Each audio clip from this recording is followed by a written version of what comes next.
¿Qué papel debe jugar la inversión extranjera directa en el desarrollo? ¿Cómo aprovechar de manera efectiva los acuerdos de inversión? ¿Cómo resolver los litigios cuando surjan? Tales fueron las interrogantes en el foro Desarrollo, Inversión Extranjera Directa y Tratados de Inversión, organizado en la sede del Banco Interamericano de Desarrollo en Washington por la Embajada de Ecuador y el Vale Columbia Center. Bueno, nosotros creemos que los tratados de inversión deben ser compatibles con la protección que deben tener los inversionistas, obviamente, pero sobre todo con los derechos humanos y los derechos del ambiente. Ecuador firmemente cree que estos tratados, sobre todo los relacionados con el arbitraje de Estado-empresa, tienen que ser reformados. Estos arbitrajes tienen que tener normas de transparencia, tienen que tener árbitros que sean realmente independientes, que no tengan conflictos de intereses. A lo largo de varios paneles, especialistas recorrieron la historia del uso de capital extranjero y de los tratados de inversión, surgiendo el consenso de que la inversión foránea puede jugar un papel positivo, transfiriendo capital y tecnología, pero no sustituye a buenas políticas domésticas. My name is Lisa Johnson. I'm the Senior Legal Researcher on Investment Law and Policy at the Vale Columbia Center on Sustainable International Investment, and we're a joint center of the Earth Institute at Columbia University and the Law School. What is the importance of academic effort to improve the international system of arbitration? It's really important to have the academic community interested and engaged on these issues of international investment. For one, it's really complicated to think about, to identify what are the ingredients that are used to attract investment and to benefit from investment, to develop the kind of linkages between international investment and the host economy that can advance development. All those questions are things that really having academic input on are crucial, and particularly with the issue of investment arbitration, having academics weigh in on the system of investment arbitration and on the system of investment treaties is very important at this time. I mean, it's a new development over the past 15 years, I would say, where investment arbitration has really emerged onto the scene, and there are new questions of how the procedural system is designed, what the substantive rules are, and what the implications of decisions are for countries, investors, and for broader communities. So you need the academic community to look at these issues. I think having academics involved who don't have a stake in the system, who don't have a professional or financial interest in the design or the outcome of the system, I think is very important to weighing in on what the design should be and what the issues are. Where does the idea of working with the Ecuadorian Embassy came from? So our center has been involved in looking at these issues for roughly the past 7 years, and we work a lot with governments on various of these questions. The Ecuadorian Embassy approached us roughly 6 months ago, and we work on a lot of common themes. We're thinking about a lot of common themes, and so we identified different areas of collaboration. What are the next possible steps to come?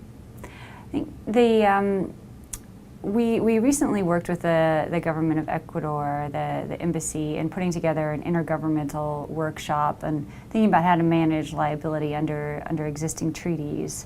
When states design international regimes and they're dissatisfied with how those regimes are working, there are a couple of ways with which they can bring those systems back in line with their intent.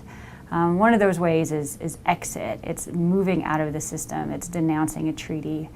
In the context of international investment treaties, that's particularly difficult because the treaties have a very long life. They're challenging to terminate, or they can be challenging to terminate jointly, and if terminated unilaterally, they often have a survival clause, which means they last for 10 or more years after termination. Those factors make exiting difficult. Another strategy for states is using voice, and fortunately there is the rules of treaty interpretation under public international law really ensure that states can use their voice to shape treaty interpretation, and that tribunals, when analyzing the treaties and applying them in the context of particular disputes, listen to what states have to say about their understanding of their treaties. So what we're worked with the Embassy of Ecuador on and other states is hosting a workshop to really think about these rules of international law of treaty interpretation and how states can use their voice to reduce uncertainty under existing treaties and ensure that they best match state understanding and intent. So we hope to continue some of that work with Ecuador and with other governments, and as well fostering dialogue like the government is doing now, organizing the event on April 8th, is bringing different perspectives together, different disciplines to discuss some of the challenges of international investment and how it can best be used to foster sustainable development. So hopefully we can also be involved in that dialogue, promotion, and stakeholder convening effort. I'm Hajun Chang. I'm originally from South Korea. I teach economics at the University of Cambridge in the United Kingdom. You are one of the most prestigious and influential economists in the world. Why do you think that academic events like the one organized by the Embassy of Ecuador and Vale Columbia Center are important?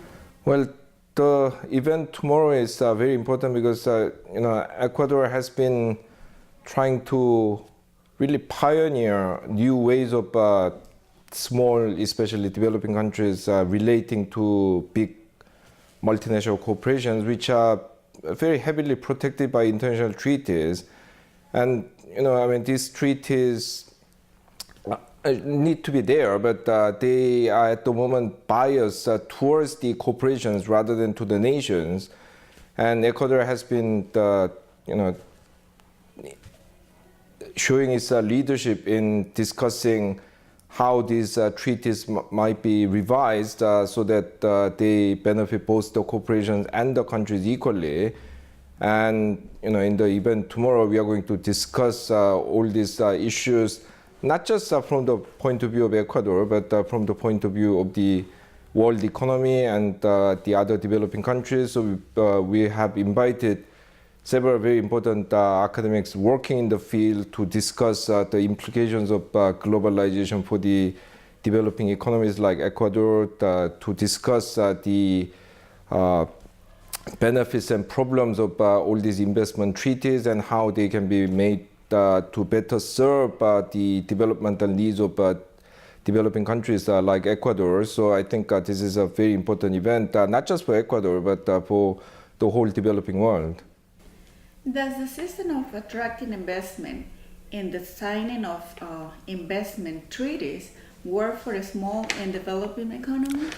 Well, these investment treaties are useful insofar as it makes the corporations have more trust in the host economies like Ecuador. But the trouble is, at the moment, these treaties are structured in such a way that they give too much power to the corporations, and the host economies, especially small developing economies like Ecuador, find it very difficult and expensive to fight these disputes. At the moment, many investment treaties, to begin with, have excessively favorable terms for foreign corporations. And secondly, if there's a dispute, it offers this dispute settlement process, which is very prolonged, very expensive, and very time-consuming for the host economy. And frankly, if you are a small, relatively poor economy like Ecuador, these things can be very, very costly. So yes, I'm not against having these treaties, but the treaties need to be more balanced. Does the system of attracting investment and the signing of investment treaties work for a small and developing economy? Well, these investment treaties are useful insofar as it makes the corporations have more trust in the host economies like Ecuador. But the trouble is, at the moment, these treaties are structured in such a way that they give too much power to the corporations, and the host economies, especially small developing economies like Ecuador, find it very difficult and expensive to fight these disputes. At the moment, many investment treaties, to to begin with, have excessively favorable terms for foreign corporations. And secondly, if there's a dispute, it offers this dispute settlement process, which is very prolonged, very expensive, and very time-consuming for the host economy. And frankly, if you are a small, relatively poor economy like Ecuador, these things can be very, very costly. So, yes, I mean, I'm not against having these treaties, but the treaties need to be more balanced. What are your recommendations for Ecuador? Well, Ecuador, I think, needs to kind of continue with its leadership in changing the terms of debate on this issue, because in the last couple of decades, a lot of developing countries have come to believe that, yes, I mean, we have to give as good terms as possible to these foreign corporations, because otherwise they wouldn't come. But,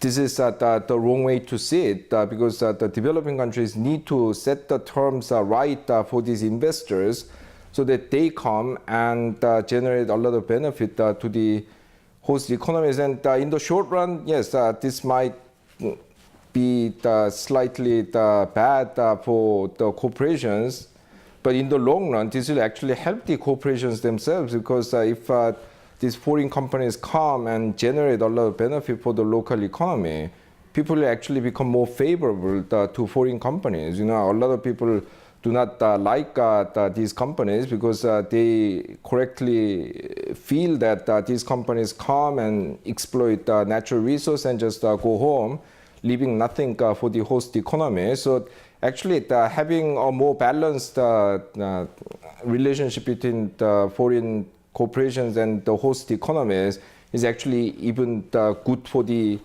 foreign investors in the long run. And Ecuador, I think, has been trying to persuade other people to change the way they see this relationship. And I think it's beginning to have an impact. So I hope it continues with this way. I mean, Ecuador is a small economy, so it's not going to make an impact through sheer monetary power like China or Brazil, but it can make a big impact in terms of intellectual leadership. Yes, my name is Gus van Harten. I am a professor at Osgoode Hall Law School of York University in Toronto, Canada. What are the main concerns about investment treaties and investment arbitrations? So investment treaties in the last 15 years or so have led to an explosion of lawsuits by foreign companies, usually large companies, against countries for the way in which they have been regulated or subject to laws or even court decisions in particular countries. This has led to a number of concerns about the way in which the treaties were designed. So there are four that I would like to highlight.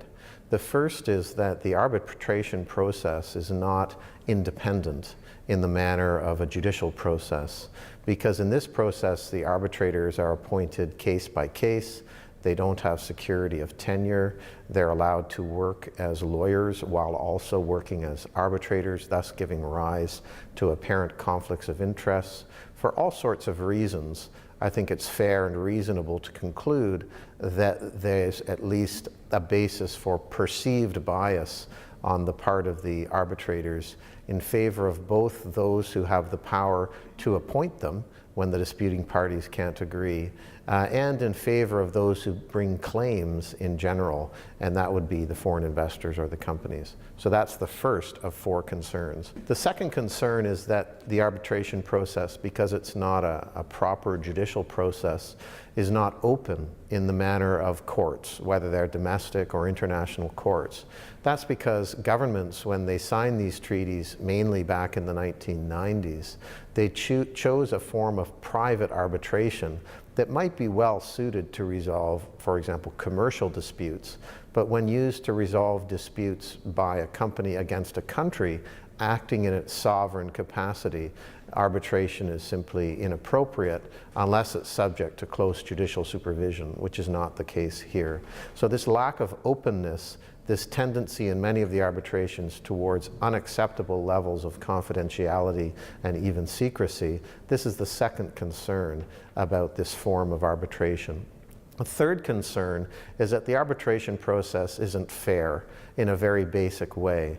In this arbitration process, only one foreign company that brings the claim, or whoever brings the claim, has a right to be participating fully in the arbitration alongside the national government of the country that's been sued.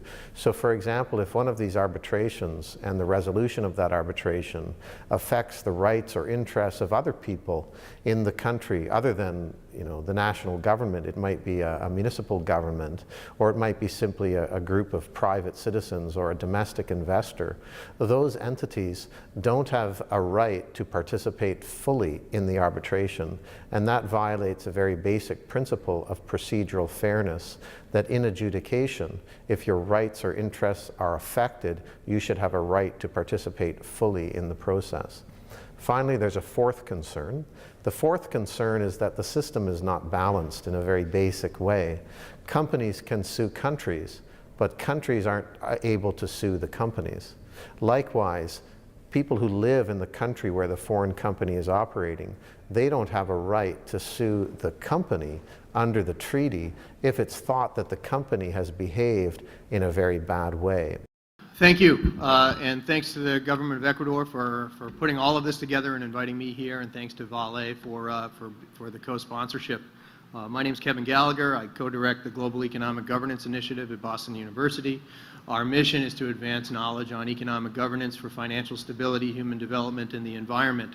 And I'm going to look at, since I'm an American economist or American recovering economist, I'm going to look at the treaties, U.S. investment treaties, and juxtapose that with some of the economic evidence and some of the discussion that we heard in the first panel, to make the point that that right now, if you're negotiating a treaty with the United States, it's very hard for a developing country, especially a relatively smaller one, to strike the right balance between foreign investment and economic development.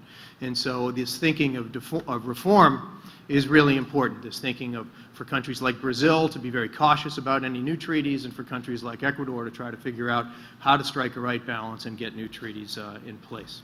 Why do you want more investment in financial flows? You hope that it's going to generate economic growth and employment in a sustainable manner in the 21st century. In terms of foreign direct investment, the hope is that foreign direct investment is going to contribute what are referred to as productivity spillovers. We talked about those a little bit in the first session, and that there's two different kinds of spillovers. There's horizontal spillovers and vertical spillovers. Horizontal spillovers are, hey, if you have a foreign firm that comes to your country and they have more frontier technologies and they're much more efficient, that's going to create competition with your domestic firms, and those firms are going to become more productive as well, and it's going to increase productivity.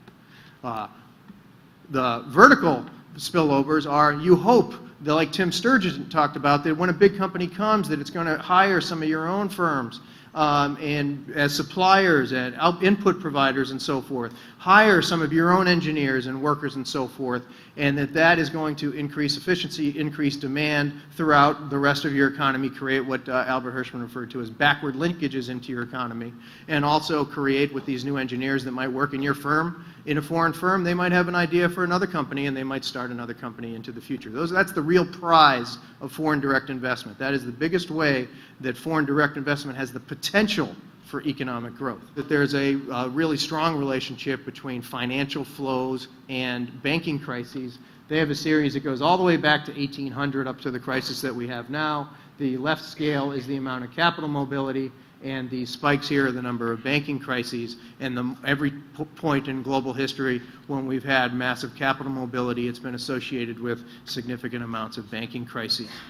Our own National Bureau of Economic Research here in the United States echoes this view. They did a meta-analysis of the role of regulations on financial flows in the form of short-term capital controls on the inflow of capital and on short-term capital controls on the outflow of capital.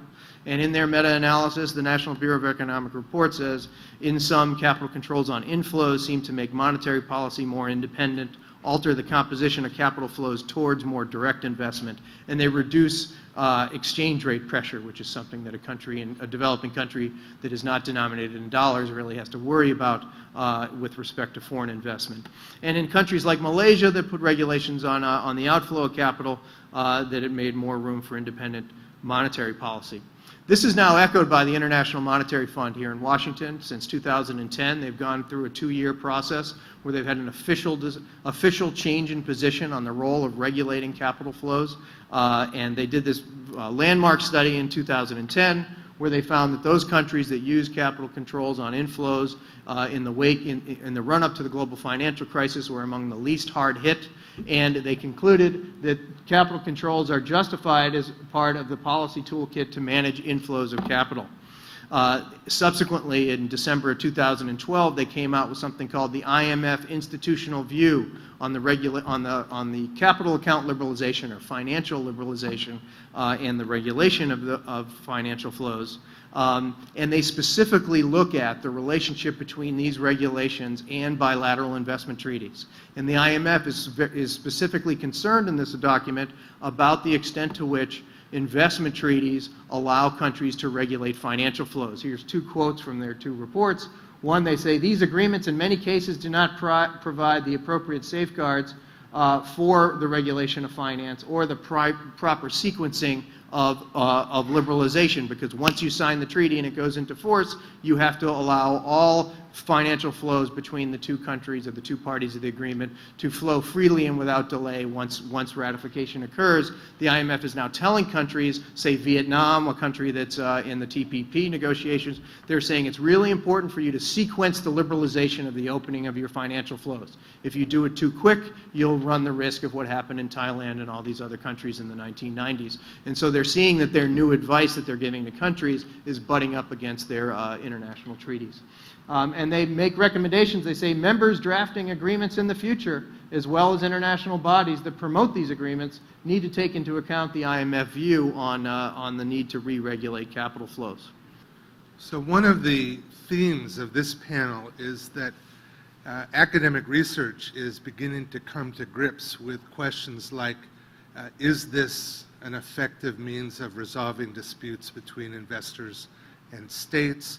What are the implications for attracting investment as a result of the kinds of decisions that have been rendered so far? And where is the system heading?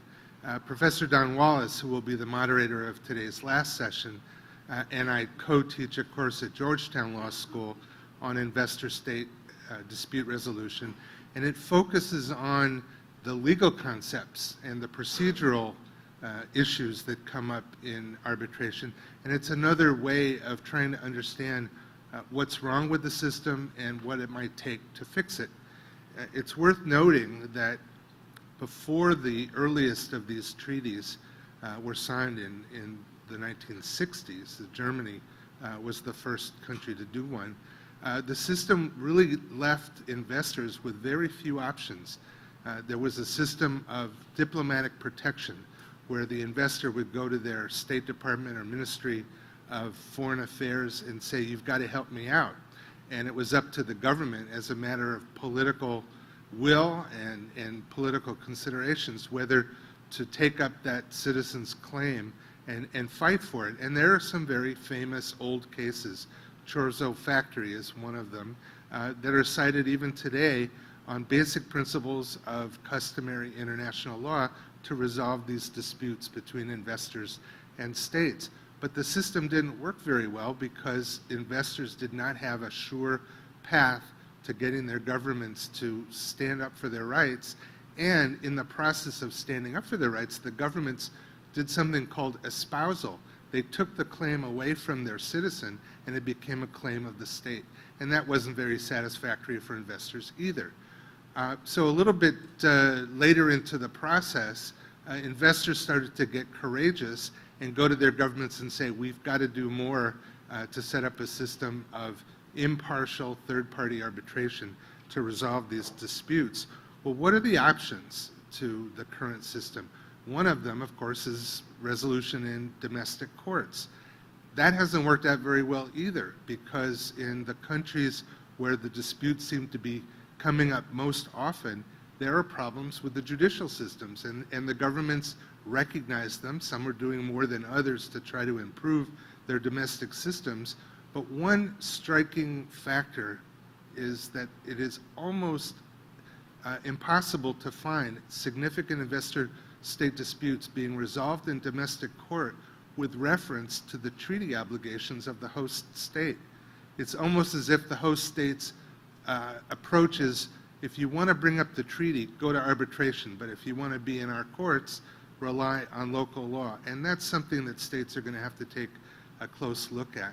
And then finally, there's a whole series of alternative dispute resolution mechanisms that have not been used very much by states, and it's something that people on all sides of the debate need to take a closer look at. One of them, for example, is mediation. I did a mediation between the United States and the landlord of their embassy in an Eastern European country, and I was surprised that the United States agreed to mediation, but it was successful, and the result was satisfactory to all parties. What we've found is that in many countries around the world, and in particular the civil law countries that are finding themselves in investor-state arbitrations, there's an institutional disincentive for government workers to participate in any kind of informal dispute resolution. They can even be held criminally liable for the results of the dispute resolution process. If someone says, hey, you compromised that claim and gave away state assets unnecessarily.